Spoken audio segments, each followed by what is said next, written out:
Channel को जरूर subscribe करें। आपका बहुत बहुत धन्यवाद।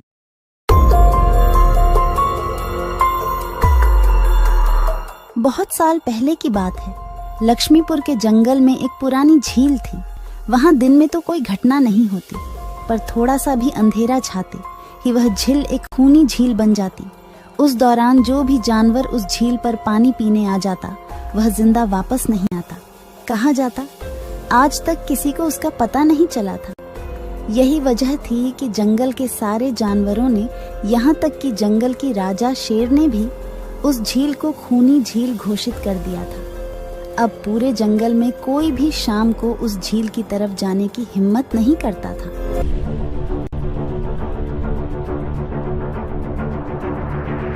एक दिन उस जंगल में एक बंदर आ जाता है। उसकी और खरगोश की मुलाकात होती है। अरे बंदर भाई, कौन हो तुम? पहले तो तुम्हें इस जंगल में कभी नहीं देखा। खरगोश भाई, आज तक मैं शहर में इंसानों के बीच चिड़ियाघर में था। किसी तरह आजाद होकर आया हूँ। क्या इस जंगल में मेरे रहने के लिए कोई जगह है? हाँ बंदर भाई, ये हम जैसे जानवरों का घर है, इंसानों का चिड़ियाघर नहीं। आओ, मैं तुम्हें पूरी जंगल की सैर करवाता हूँ, सारी जगह के बारे में बताता हूँ। जो जगह पसंद आए वहीं टिक जाना। और खरगोश बंदर को पूरा जंगल घुमाता है। हाथी, जिराफ जैसे कई जानवरों के रहने की जगह ही नहीं, वहाँ के राजा शेर की भी गुफा दिखाता है, पर उस खूनी झील के बारे में ना बताता है और ना उसे वह दिखाने ले जाता है। बंदर वहीं बरगद के एक बड़े से पेड़ को अपने रहने के लिए पसंद कर लेता है। वहां रहते हुए अभी उसे 2 दिन ही गुजरते हैं कि तीसरे दिन शाम को घूमता हुआ वह उसी खूनी झील के पास पहुंच जाता है। अरे वाह, कितने सुंदर झील है। जी तो करता है ठंडे ठंडे पानी में कूद कर नहा लूं, लेकिन सर्दी होने का डर है। चलो आज सिर्फ ठंडा ठंडा पानी से अपना प्यास ही बुझा लेते हैं।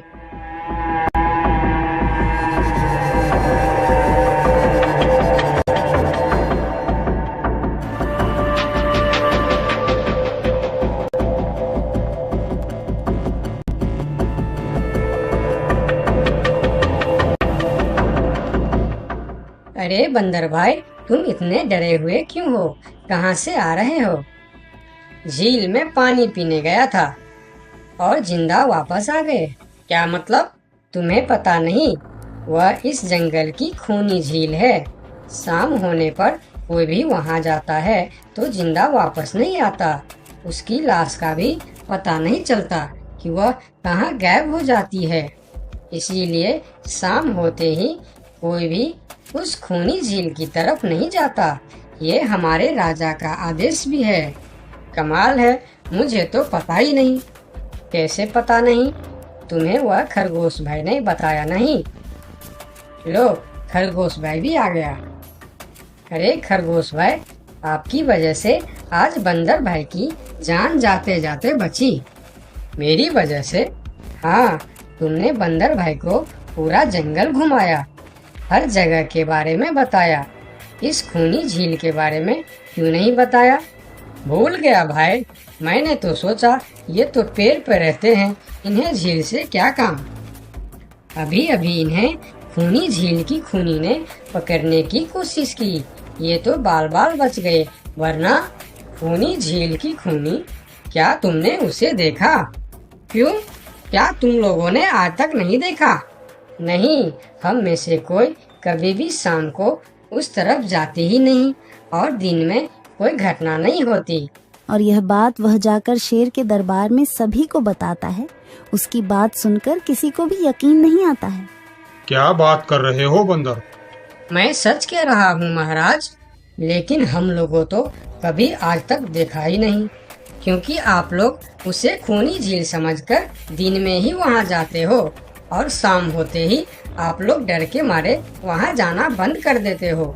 पूरे दिन वह मगरमच्छ झील में छुपा रहता है, शाम होते ही चुपचाप निकलता है और झील के पास पानी पीने आए जानवरों को खा जाता है। और आप लोग समझते हैं कि यह झील ही खूनी है, जबकि खूनी यह झील नहीं, इसमें छिपा हुआ मगरमच्छ है। हमें तो यकीन नहीं हो रहा है। वही तो बंदर भाई, हमें अगर पहले पता होता कि आप इतने बड़े झूठे हो तो हम अपने जंगल में आपको रहने की कभी जगह नहीं देते। अरे यार, आप लोग मेरे बात पर यकीन क्यों नहीं करते?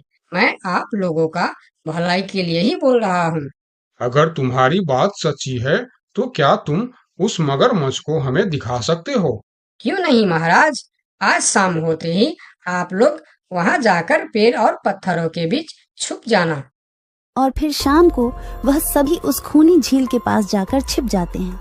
झील के किनारे जाकर बंदर 2-3 बड़े बड़े पत्थर उस झील के पानी में फेंकता है। पत्थर के गिरने की छपाक छपाक की आवाज सुनकर मगरमच्छ पानी के अंदर चलता हुआ शिकार करने वहां आता है। मगर वहां पेड़ के पीछे छिपे दिखाई देते हाथी को देखकर वह सावधान हो जाता है और सोचता है, अच्छा, तो यह लोग मुझे छुपकर देखने आए हैं। अब मैं क्या करूं? हाँ, ये लोग तो बेवकूफ है। इन्हें फिर से बेवकूफ बनाते हैं। मैं फिर से पत्थर बन जाता हूँ। देखा, हमने कहा था ना, झील में एक बड़ा सा पत्थर है। हाँ, देखो, यही पत्थर तो हमें हमेशा रात में दिखाई देता है। हाँ, वही तो। ये पत्थर सिर्फ रात को क्यों दिखता है, दिन में क्यों नहीं दिखता, कभी सोचा है? हाँ, रात को चंद्रमा की वजह से पानी में ज्वार आता है तो वह पत्थर ऊपर हो जाता है। दिन में ज्वार नहीं आता तो पत्थर पानी में डूबा रहता है। उनकी बेवकूफी भरी बातें सुनकर बंदर परेशान हो जाता है। अरे यार, तुम लोग भी ना समझते ही नहीं। ठीक है, चलो एक काम करते हैं। तुम लोगों को लगता है ना कि वह बड़ा पत्थर, कि वह बड़ा ही मजबूत पत्थर है। अगर यह खुद ही बता दे कि यह एक मजबूत पत्थर है तो मैं भी मान जाऊंगा और अभी गुलाटी मारते हुए झील में छलांग लगा दूंगा और तैरता हुआ इस तरफ से उस तरफ चला जाऊंगा। यह सुनकर मगरमच्छ के मुंह में पानी आ जाता है। लगता है आज बंदर का नरम नरम मांस खाने का मौका मिलेगा। वैसे भी ये सारे जानवर बेवकूफ है। आज तक मुझे पत्थर ही समझते आए हैं। मैं पत्थर हूँ, मैं मजबूत पत्थर हूँ। सुना आप लोगों ने? ये कैसे आप लोगों को बेवकूफ समझता है? अरे पत्थर भी कभी बोलते हैं क्या? अब सभी की समझ में बंदर की बात आ जाती है। रात भर सभी शेर राजा की गुफा में मीटिंग करते हैं। बंदर सही कह रहा था। यह मगरमच्छ जरूर कहीं दूसरे जगह से हमारे जंगल में आ गया है। लेकिन अब क्या करे? अगर धरती पर होता तो मैं उसे धूल चटा देता था, लेकिन पानी में हमारा शक्ति कम हो जाती है।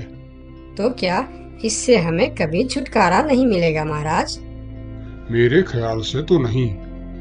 मिलेगा महाराज। ये पानी में भी रहेगा, हमें देखेगा भी, मगर वह कुछ कर नहीं पाएगा। ये कैसे हो सकता है? हो सकता है हाथी भाई। बस आप लोग मुझे 2 बड़े बड़े रस्सी दे दो। रस्सी का क्या करोगे? मैं शहर के चिड़ियाखाना में था तो एक एक तरीका सीखा है जानवरों पर कब्जा करने की। हम इस पर कब्जा कर लेंगे। और बंदर को 2 बड़ी बड़ी रस्सी लाकर दी जाती है। फिर बंदर उन सभी के साथ रस्सी लेकर उस खूनी झील पर पहुंचता है।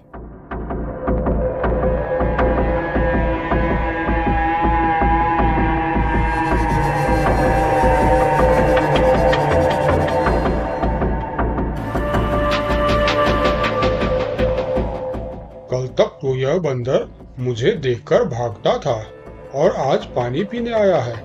लगता है ये भी दूसरे जानवरों की तरह मुझे पत्थर समझने लगा है। अभी इसे अपना निवाला बनाता हूँ।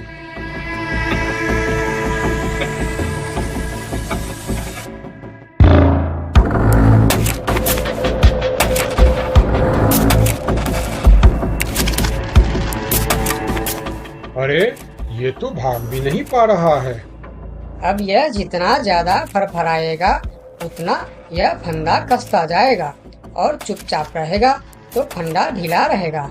जैसे यह फिर हिलेगा फिर फंदा कसता जाएगा। अब ना यह इससे छूट सकता है और ना पानी में जा सकता है। अरे वाह, फिर तो यह हमारा कुछ भी नहीं बिगाड़ सकता। अब हम सारे जानवर इस झील में कभी भी पानी पी सकते हैं, कभी भी नहा सकते हैं। अब यह हमारा कुछ भी नहीं बिगाड़ पाएगा। अरे वाह बंदर भाई, मान गए। आपने तो हमारी समस्या ही खत्म कर दी, वरना रात भर हमें प्यासी रहना पड़ता था कि हमें झील में पानी पीने गया और झील ने हमें खा लिया। तो आज हमें एक बात समझ में आई है कि किसी भी अफवाह के चक्कर में हमें अपनी जगह छोड़कर नहीं जाना चाहिए, बल्कि उस अफवाह का समाधान क्या है वह खोजना चाहिए, क्योंकि कोई भी जगह खूनी नहीं होती, उस जगह पर रहने वाला खूनी होता है।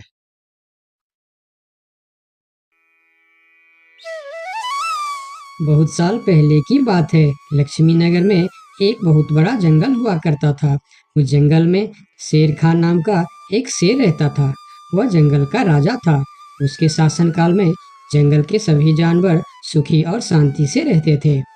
यदि जंगल में कोई भी जानवर गलत काम करता तो शेर खान उसे दंड देते थे। वह कमजोर जानवरों की रक्षा भी करते थे। एक दिन शेर खान अपने गुफा के सामने बैठे थे। तभी उसका दोस्त भालू उसके पास आया। फिर दोनों दोस्त मिलकर जंगल और जंगल के जानवरों के बारे में आलोचना करने लगे। मैं इस जंगल का सबसे शक्तिशाली जानवर हूँ। मेरे सामने जंगल का कोई भी जानवर टिक नहीं सकता। क्या कहते हो भालू भाई? ये तो तुमने बिल्कुल ठीक कहा, लेकिन हाथी के सामने तुम बिल्कुल चूहे जैसे दिखते हो। क्या ठीक कहा ना मैंने शेर खान? भालू की बात सुनकर शेर खान बहुत क्रोधित हो गए। भालू, तुम्हारी हिम्मत कैसे हुई मेरे बारे में इस तरह की बातें करने की? तुम्हें पता है तुम किसके सामने बात कर रहे हो? मैं इस जंगल का राजा हूँ। तुम मेरे दोस्त हो, इसीलिए तुम्हारे साथ मैं थोड़ा मजाक कर रहा था। तुम मेरे बात का बुरा मत मानना शेर खान। शेर खान नहीं, महाराज कहो महाराज। मैं इस जंगल का राजा हूँ, इसीलिए बाकी जानवरों की तरह तुम भी मुझे आज से महाराज कह के ही बुलाओगे। लेकिन शेर खान, हम दोनों दोस्त हैं, फिर भी तुम ऐसे क्यों बातें कर रहे हो? दोस्त है नहीं, दोस्त थे। आज से हमारी दोस्ती खत्म। आज के बाद मैं तुमसे कभी बात नहीं करूँगा।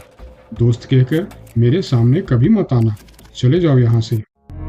अपने दोस्त का इस व्यवहार से भालू बहुत दुखी हुआ और वह वहाँ से चला गया। उसी जंगल में गोलू नाम का एक बंदर भी रहता था। वह दूसरों की चीज चुराकर भाग जाता था। एक दिन गोलू की चोरी करते समय शेर खान के एक सिपाही के द्वारा पकड़ा जाता है और उसे शेर खान के सामने विचार के लिए लाया जाता है। गोलू को देखकर शेर खान कहते हैं, गोलू, तुम्हारी चोरी की किस्से जंगल के दूर दूर तक मशहूर है। तुम जानवरों के घर में ही नहीं बल्कि मेरे दरबार में भी बहुत चीज चोरी की है। इसीलिए मैं तुम्हें पहाड़ से गिराकर मारने की सजा घोषित करता हूँ। आज से ठीक 2 महीना बाद तुम्हें पहाड़ से गिराकर मार दिया जाएगा। अपनी मौत की सजा सुनकर गोलू बहुत रोने लगा और बोला, महाराज, मैं अब कभी चोरी नहीं करूँगा। मुझे माफ कर दीजिए महाराज। मेरे घर में छोटे छोटे बच्चे हैं, मुझे छोड़ दीजिए महाराज। लेकिन शेर खान ने उसकी फरियाद नहीं सुना। तब एक सैनिक उसे ले जाकर जेल में बंद कर देता है। उधर गोलू का दोस्त भोलू को जब इस बात का पता चलता है तब वह गोलू से मिलने के लिए कैद खाने में पहुंच जाता है और उससे कहता है, देखा गोलू, तुम पकड़े गए ना। मैं तुम्हें कितनी बार कहा था कि चोरी करना छोड़ दो। अब क्या होगा बताओ, कैसे निकलोगे यहाँ से? ये सब छोड़ो भोलू भाई, जो होना था वो हो गया। मुझे तो बस अपने परिवार की चिंता हो रही है। काश मैं मरने से पहले उनके लिए कुछ कर पाता। मेरे छोटे छोटे बच्चे हैं, बीवी है, अब उन सब का क्या होगा? मेरे बिना वह भी जीवित नहीं रह सकते। गोलू की बातें सुनकर भोलू सोच में पड़ गया। फिर वह शेर खान के पास गया और बोला, महाराज, मैं गोलू का दोस्त भोलू हूँ। मैं आपसे कुछ कहने आया हूँ।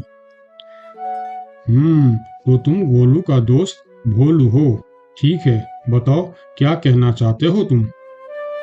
महाराज, मैं चाहता हूँ कि आप गोलू को कुछ दिन के लिए उसके परिवार के पास जाने दें, ताकि वह मरने से पहले अपने परिवार के लिए कुछ इंतजाम कर सके। मरने वाले का आखिरी इच्छा पूरा कीजिए महाराज। आप एक बार उसके परिवार के बारे में भी सोचिए। गोलू ने जो किया उसमें उसकी परिवार की क्या गलती है? अगर आप उसे कुछ दिन के लिए अपने परिवार के पास रहने दोगे तो शायद उसका परिवार बच जाएगा। मैं इस बारे में तुम्हारी कोई मदद नहीं कर सकता। अगर अपने परिवार से मिलने के बहाने गोलू भाग गया तो मैं किसको सजा दूंगा? शेर खान की बात सुनकर भोलू थोड़ा सोच में पड़ गया। फिर बोला, तो ठीक है महाराज, आप गोलू को छोड़ दीजिए। जब तक गोलू वापस नहीं आ जाता मैं उसकी जगह कैद खाने में रहूंगा। और अगर वह कभी वापस नहीं आया तो क्या तुम उसके हिस्से की मौत की सजा भी लोगे? थोड़ा सोचकर बताओ। हाँ महाराज, मैं इसके लिए भी तैयार हूँ। भोलू की बात मानकर शेर खान ने गोलू को कैद से निकालकर भोलू को कैद खाने में डलवा दिया। तब बाहर निकलकर गोलू ने भोलू को बोला, दोस्त, तुम चिंता मत करना, मैं समय से पहले ही वापस आ जाऊंगा। ऐसा कहकर गोलू वहां से चला गया और भोलू गोलू की जगह कैद खाने में रहने लगा। इस तरह बहुत दिन बीत गया, लेकिन गोलू वापस नहीं आया। तब एक दिन शेर खान भोलू के पास आया। देखा बंदर, मैंने कहा था ना, गोलू वापस नहीं आएगा। अगर कल सुबह तक गोलू वापस नहीं आया तो शर्त के अनुसार कल शाम के समय तुम्हें पहाड़ से गिरा दिया जाएगा।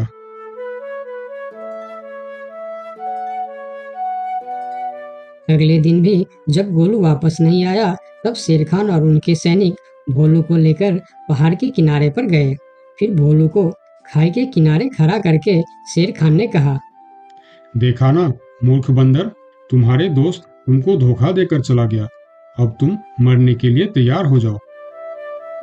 लेकिन इस बार भी गोलू नहीं डरा और बोला, कोई बात नहीं महाराज, मैं अपने दोस्त के लिए मरने के लिए भी तैयार हूँ। मैं यह जानकर बहुत खुश हूँ कि मेरा दोस्त अपने परिवार के साथ खुश है। मेरे आगे पीछे और कोई नहीं है। मैं तैयार हूँ महाराज। शेर खान और भोलू के बीच बातचीत चल ही रही थी कि तभी थोड़ी दूर पर गोलू उनके और आता हुआ दिखाई दिया। फिर पास आकर उसने बोला, तुम्हें ऐसा करने की कोई जरूरत नहीं है दोस्त। तुमने मेरे लिए जो किया उसके लिए तुम्हारा बहुत बहुत शुक्रिया। अब मैं अपनी सजा पूरी करने के लिए तैयार हूँ। महाराज, छोड़ दीजिए मेरे दोस्त को।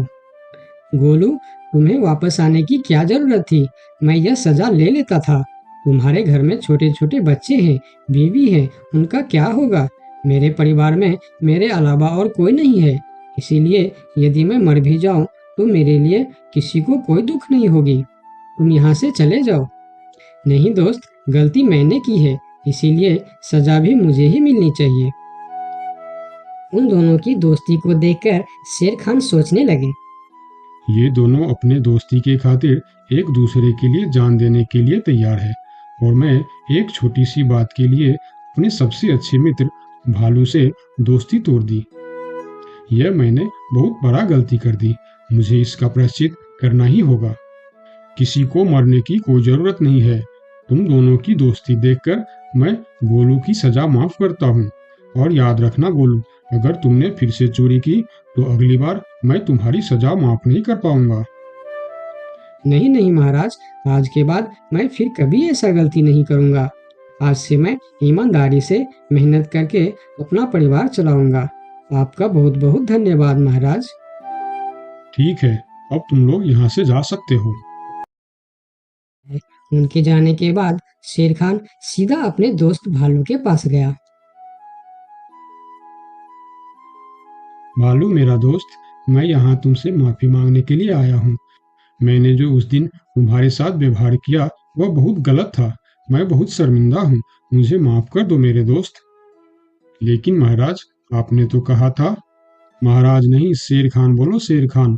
आज से तुम मुझे महाराज नहीं, शेर खान ही बुलाओगे, क्योंकि दोस्त एक दूसरे के नाम लेकर ही बुलाते हैं। आज से तुम मेरे सबसे अच्छे दोस्त हो। गोलू और भोलू की दोस्ती देखकर शेर खान को अपनी गलती का एहसास हुआ और उसने भालू से माफी मांगी और दोनों फिर से दोस्त बन गए। तो दोस्तों, इस कहानी से हमें यह सीख मिलता है कि कभी कभी दूसरे के अच्छाइयों को देखकर भी हम अच्छा बन जाते हैं। इसीलिए हमें हमेशा अच्छे लोगों के साथ ही दोस्ती रखनी चाहिए और अच्छे अच्छे काम भी करनी चाहिए। आपका बहुत बहुत धन्यवाद।